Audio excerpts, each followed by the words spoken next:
Scream 7. Going to be honest, didn't see the previous three, I think. I saw Scream... Well, I've seen 1 and 2, but I don't know if I've seen 3, 4, 5 and 6. Never mind. The ultimate slasher. Right, I have to start this by indulging in the nostalgic element. That was...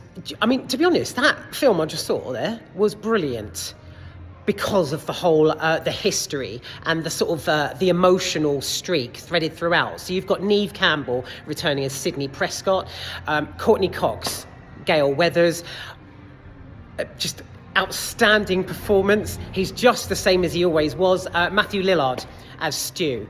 So, Scream 7 is, it's played out brilliantly, actually. From the opening scene right through to the closing, it's executed fantastically. Pardon the pun. The cinematography and the soundtrack are great. There's obviously the instant thing for me was... Guess Who? So, no film like this is complete without the teenage daughter in her bedroom.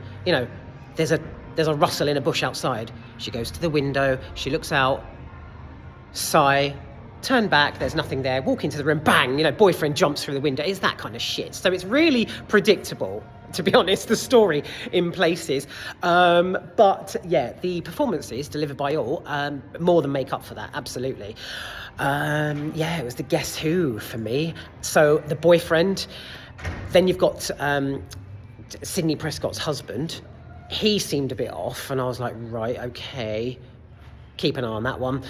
You've got the best friend, Gail Weathers' sidekicks, like the two teen reporters. You take your pick. It's a complete assortment of potential sort of culprits. So that was good. I like that element. But no, that wins hands down.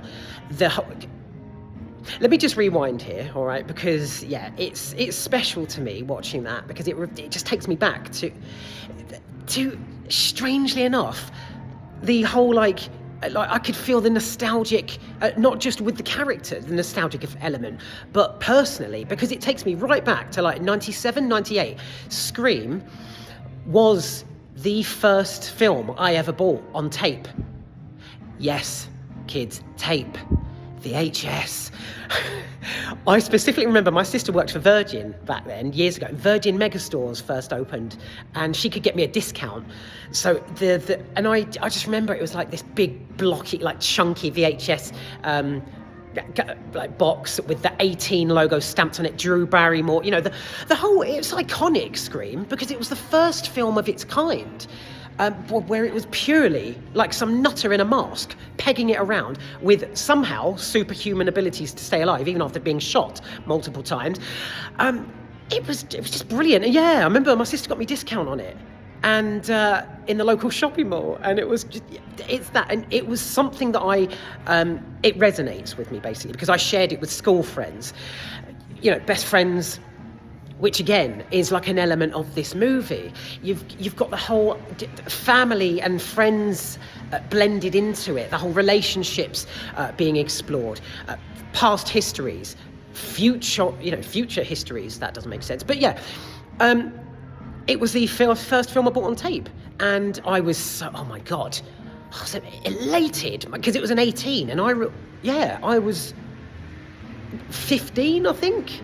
14, 15. Amazing. So this holds a special place in my heart, this film, and I can't actually elaborate much more because what Neve Campbell just fronted was excellent. It truly. Right, let me just pause here on the gushing and just give you a quick negative. Surprising that, isn't it?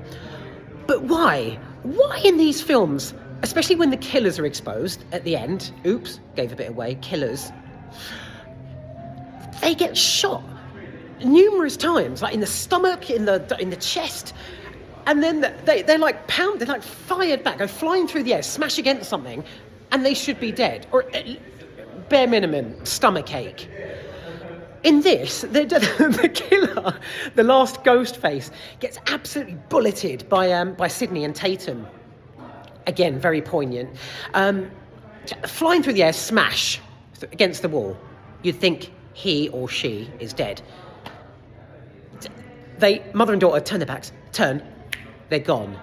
It's like the killer in the Scream movies is invincible, absolutely invincible, and seems to run as well, like an acrobatic style at lightning pace. I never understand it, but I am smiling about it. It doesn't hack me off because of the franchise, because of what this film is. You know, it's utterly ridiculous. Had to get that bit out there. Is there anything else? Any other negatives? Not really. It's just the classic bullshit, like the high school kids. These films are always laid out the same, aren't they? The teenage daughter is laying on her front, is always on her front, legs up behind her, texting on her phone before the boyfriend turns up at the window. You know, it's that kind of thing. So it's predictable, and it's sort of bullshit in that sense. Completely non-feasible in the sort of extraordinary, like superhuman sense of people getting shot and not actually dying. Oh God, that bit right at the end where Sydney and Tatum, I won't ruin it for you, but Sydney and Tatum go for the face. Brilliant. If you're a fan of the gore as well, loads of prosthetics, there's blood flying about, guts coming out. It's great. I don't think I have much bad to say about this film at all. But just to recap, the nostalgic element. First film I ever bought on VHS. It rings it rings true of the characters, what they've been through, like Sidney Prescott. So you know, it's blended into the entire story is like her background, how it's progressed, her as a mother, an adult trying to protect her daughter, and then history repeating itself. You know, that type of thing. So yeah, nostalgia is the name of the game in this. It's brilliant. Very, very well done. The bit with the tilting script, the cinematography was actually really good. Also, Jesus Christ, 7 minutes. Courtney Cox, who is credited at the end as it's rolling as the executive producer. Didn't have a clue. Courtney Cox returning as Gail Weathers, excellent. I can't tell if she's had work done or if she's just getting older. Doesn't matter. It was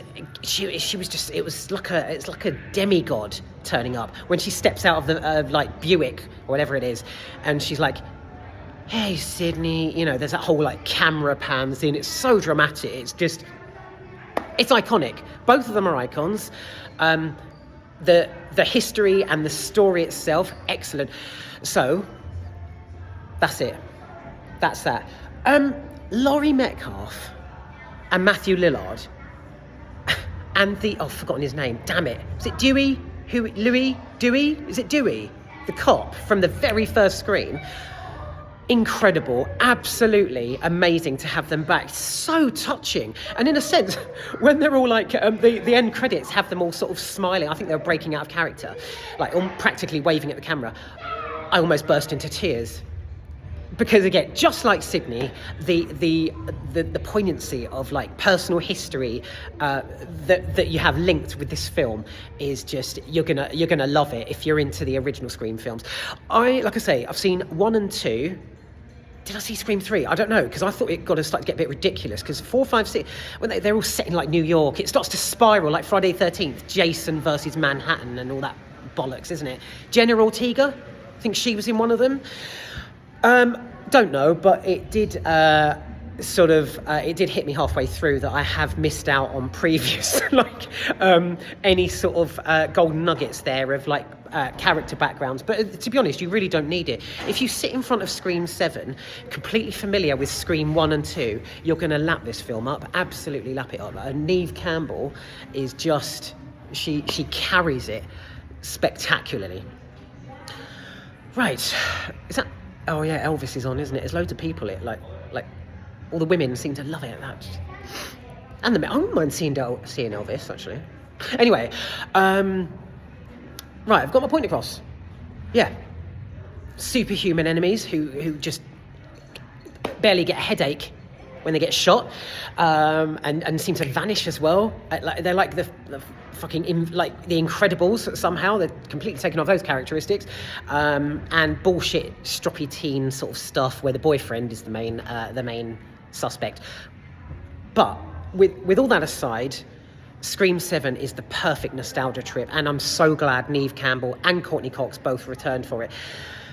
This was very much worth bunking off the gym for. I should be on the treadmill. What is it? 2:45. Oh, I should just be off the treadmill now.